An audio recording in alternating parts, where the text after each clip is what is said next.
જય શ્રી કૃષ્ણ ફ્રેન્ડ્સ, મારી ચેનલમાં તમારું સ્વાગત છે। આજે આપણે બનાવીશું લાલ મરચાંની અને ટમેટાની ખૂબ જ ટેસ્ટી ચટણી।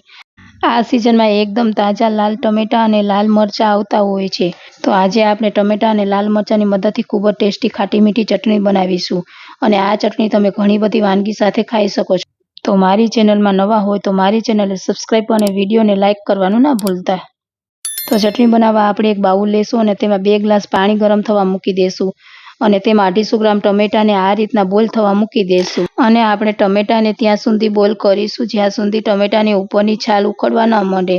અને તમે જોઈ શકો છો ટમેટાને ઉપરની છાલ ઉખડવા માંડી છે અને હવે આપણે ગેસને બંધ કરી દઈશું। હવે આપણે ટમેટાને એક ડીશમાં કાઢી લેશું અને ટમેટાને થોડીવાર ઠંડા થવા મૂકી દેશું અને ટમેટા ઠંડા થાય ત્યાં સુધી આપણે આ રીતના તાજા લાલ મરચાં લેશું અને તેને આ રીતના નાના નાના પીસ કરી લેશું અને તેને એક મિક્સર જારમાં નાખી અને ક્રશ કરી લેશું અને આ રીતનું આપણે પેસ્ટ બનાવી લેશું। ફ્રેન્ડ્સ, હવે આપણે જે ટમેટા બોઇલ કર્યા હતા તે લેશું અને તમે જોઈ શકો છો આપણા ટમેટાની સ્કિન કેટલી સરળતાથી નીકળી જાય છે અને આ રીતના બધા ટમેટાની ઉપરની સ્કિન કાઢી લેશું। હવે આપણે આને મિક્સર જારમાં નાખી ટમેટાને ક્રશ કરી લેશું અને આ રીતના પેસ્ટ તૈયાર કરી લેશું। હવે આપણે આ રીતના 8 થી 10 મગફળીના દાણા લેશું અને તેને થોડીક વાર શેકી લેશું। ત્યારબાદ આપણે આમાં 3 થી 4 લવિંગ, થોડા કાળા મરી અને 1 ચમચી જીરું નાખી દેશું। તેને હલકું એવું શેકી લેશું, બહુ શેકાવા દેવાનું નથી। હવે આપણે આ રીતના 10 થી 12 લસણની કળીઓ અને 3-4 આદુના કટકા લેશું અને તેને ખાંડણીની મદદથી ખાંડી લેશું અને તમે જોઈ શકો છો આપણા આદુ અને લસણ ખંડાઈ ગયા છે અને આપણે આ રીતના પેસ્ટ તૈયાર કરવાનું છે। ફ્રેન્ડ્સ, હવે આપણે જે મગફળીને શેકી હતી તેના ફોતરા આ રીતના કાઢી લેશું અને ફોતરા નીકળી જાય પછી આપણે આ બધું મિક્સર જારમાં નાખી બધું ક્રશ કરી લેશું અને આ રીતના પાવડર તૈયાર કરી લેશું।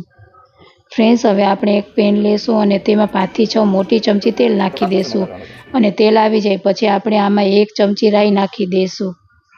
હવે જે લસણ અને આદુનું પેસ્ટ તૈયાર કર્યું હતું તે નાખી દેશું અને જે મસાલો તૈયાર કર્યો હતો તે નાખી દેશું અને તેને મિક્સ કરી અને તરત જ લાલ મરચાંનું પેસ્ટ તૈયાર કર્યું હતું તે નાખી દેશું અને બધું સરખી રીતે મિક્સ કરી લેશું। થોડીવાર ચડવા દેશું। હવે આપણે આમાં થોડી એવી હિંગ અને નાની ચમચી હળદર નાખીને મિક્સ કરી લેશું અને તેમાં 1 ચમચી લાલ મરચું નાખી દેશું। ફ્રેન્ડ્સ, તમે તમારા તીખાસ અનુસાર આમાં લાલ મરચું નાખી શકો છો અને ફ્રેન્ડ્સ, તમને મારા વિડીયો સારા લાગતા હોય તો મારા વિડીયોને લાઇક, શેર અને સબસ્ક્રાઈબ કરવાનું ના ભૂલતા। અને પછી આપણે જે ટમેટાનું પેસ્ટ તૈયાર કર્યું હતું તે નાખી દેશું અને તેને સરખી રીતે મિક્સ કરી લેશું। હવે આપણે આમાં સ્વાદ અનુસાર નિમક નાખી દેશું। ફ્રેન્ડ્સ, આપણે ખાટી મીઠી ચટણી બનાવીએ છીએ તેથી આપણે આમાં 2 થી 3 ચમચી ખાંડ અને 1 લીંબુ નીચવી દઈશું। હવે આપણે આને ચડવા દેશું અને ત્યાં સુધી ચડવા દેશું જ્યાં સુધી આમાંથી વધારાનું પાણી બળી ન જાય અને ફ્રેન્ડ્સ, આપણે આને વચ્ચે વચ્ચે હલાવતા રહીશું જેથી આપણી ચટણી નીચે બેસી ન જાય અને તમે જોઈ શકો છો ફ્રેન્ડ્સ, આપણું પાણી બળી ગયું છે અને તેમાંથી તેલ પણ છૂટું પડી ગયું છે। આ આપણી ચટણી બનીને તૈયાર થઈ ગઈ છે અને હવે આપણે આને ઠરવા દેશું। ફ્રેન્ડ્સ, આપણી ચટણી ઠરી ગઈ છે અને તમે આ ચટણી 15 થી 20 દિવસ સ્ટોર પણ કરી શકો છો અને આ ચટણી તમે ગમે તે વાનગી સાથે ખાઈ શકો છો। આ ચટણી ખાવામાં ખૂબ જ ટેસ્ટી હોય છે। આ ચટણી તમે ગમે તે શાક બનાવો તેમાં નાખી તેનો શાકનો ટેસ્ટ ખૂબ જ મસ્ત આવશે। મારી મમ્મીનો વિડીયો સારો લાગ્યો હોય તો લાઈક, શેર અને સબસ્ક્રાઈબ કરી દેજો। Thank you for watching my mom video. જય શ્રી કૃષ્ણ ફ્રેન્ડ્સ।